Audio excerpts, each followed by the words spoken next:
এ যেন টলিউডের কোনো হিট ছবির স্ক্রিপ্ট, যাতে দুর্দান্ত অভিনয় করছেন অভিনেতা অভিনেত্রীরা, আর অভিনয় করে রীতিমতো দৃষ্টি আকর্ষণ করে রেখেছেন। তবে সেটা টলিউডের কোনো ছবিতে নয়, রাজনীতিতে। হ্যাঁ, বাংলার রাজনীতিতে। বুঝতেই পেরেছেন ভিউয়ার্স কাকে নিয়ে কথা বলছি এবং কেন বলছি, কোন ইস্যুতে বলছি। ঠিক ধরেছেন, দেব। এই মুহূর্তে বাংলার রাজনীতিতে রীতিমতো নজর কেড়ে রেখেছেন দেব। আর তার কারণ হচ্ছে আসন্ন লোকসভা নির্বাচনে তিনি লড়ছেন না লড়ছেন না। এই প্রশ্নের উত্তর রীতিমতো বিগত কয়েকদিন ধরে বাংলার মানুষ ভেবেই চলেছিল। আর তার মধ্যে সেই আগুনে ঘি দেওয়ার কাজ করেছিলেন খোদ দেব।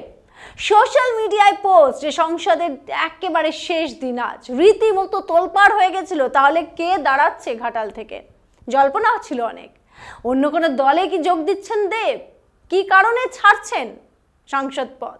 তবে সব কিছুর অবসান ঘটিয়ে তৃণমূল কংগ্রেসের টিকিটেই আসন্ন লোকসভা নির্বাচনে লড়াই করতে চলেছেন সেই ইঙ্গিত ইতিমধ্যেই পাওয়া গেছে।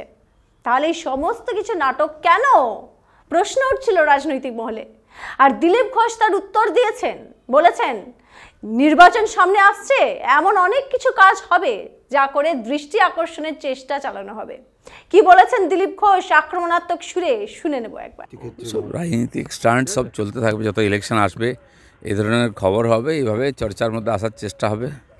এটা কোনো খবর নয়। আমি কি বলেছি, দেব আর দেবী ছাড়া টিএমসি জিততে পারবে না।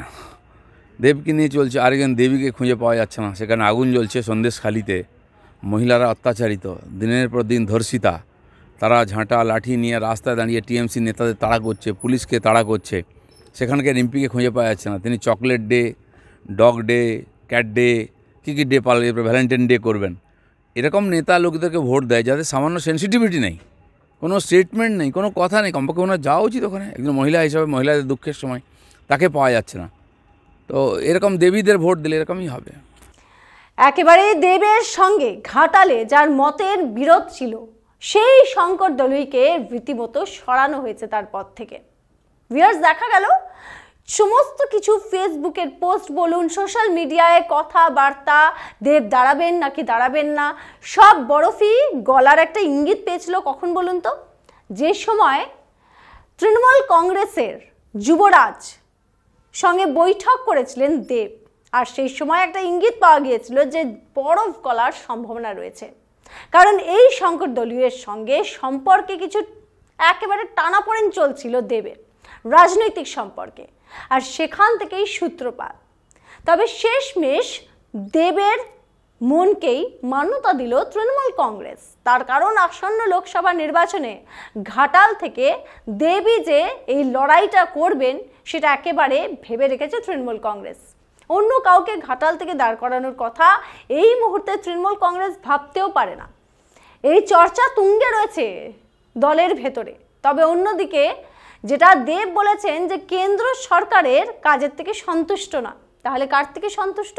তিনি বলেছেন এখন সমস্ত আশা রাজ্য সরকারের দিকে, যে ঘাটালের যে মাস্টার প্ল্যান সেটাকে সাকসেসফুল করবে কে? রাজ্য সরকার। তবে এই নিয়ে বিজেপি নেতা দিলীপ ঘোষ আবারও মুখ খুলেছেন। তিনি বলেছেন 60% দিয়েছে কেন্দ্র, 40% দেওয়ার কথা রাজ্য সরকারের, কেন দিচ্ছে না? কি বলেছেন তিনি, শুনবো। সে তো ছোটোবেলা থেকে শুনে আসছি। ওনার দিদি অনেকবার বলেছেন, তারপরে মহামন্ত্রী অনেকবার বলেছেন, উনিও বলে যাচ্ছেন। ঘাটালের মানুষ কি অপরাধ করেছে? ওনাকে ভোট দিয়ে দুবার জেতাবার পরে কেন মাস্টার প্ল্যান লাগু হচ্ছে না? কেন্দ্র সরকার দিয়ে দিয়েছে, আপনাদের হিস্সাটা আপনারা দিন। একা করবেন কি? অর্ধেক পয়সায় দিতে পারেন, 40% দিতে পারছেন না। আর ওনারা না দিলে কেন্দ্র সরকার 60% যে কাজ দিচ্ছে সেটা কাজ শুরু করছে না। সেখানে দিদিকে বলুন যে 40% কাজ, এই 1200-1250 কোটি টাকার যে প্রজেক্ট আছে তার কতটুকু দিতে হবে? 500 কোটি টাকা দিতে হবে। সেটা কেন দিতে পারছেন না? দিয়ে দিন, তাহলে কাজ শুরু হয়ে যায়। ওখানকার মানুষ টিএমসিকে ভোটও দেবে আর জলের মধ্যেই থাকবে। রীতিমতো যে সময় বাংলা উত্তপ্ত ছিল সন্দেশখালী ইস্যু নিয়ে, সেই সময় নজর কেড়েছেন দেব। রাজনৈতিক চাল ছিল এটি, দৃষ্টি আকর্ষণের চেষ্টা, নাকি লোকসভা নির্বাচনের আগে একটা চমক?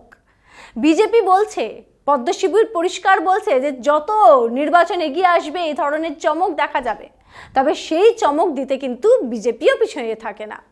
কারণ যেভাবে সন্দেশখালী ইস্যু নিয়ে রীতিমতো অ্যাক্টিভ মোডে রয়েছে বিজেপি, তার বলার অপেক্ষা রাখে না যে এই ইস্যুটাকে আসন্ন নির্বাচনে পুরোপুরিভাবে কাজে লাগিয়ে হাতিয়ার করে এগোতে চাইছে বিজেপি শিবির। তবে অন্যদিকে দেবের এই মাস্টার প্ল্যান রীতিমতো নজর কেড়েছে বাংলার। তবে ঘাটালের ফলাফল বলবে যে মানুষ এই বিষয়টাকে কিভাবে নিয়েছে। দেবের এই গোটা স্ক্রিপ্টেড নাটক নাকি সত্যিই সমস্যা ছিল যার জন্য সরে দাঁড়াতে চাইছিলেন।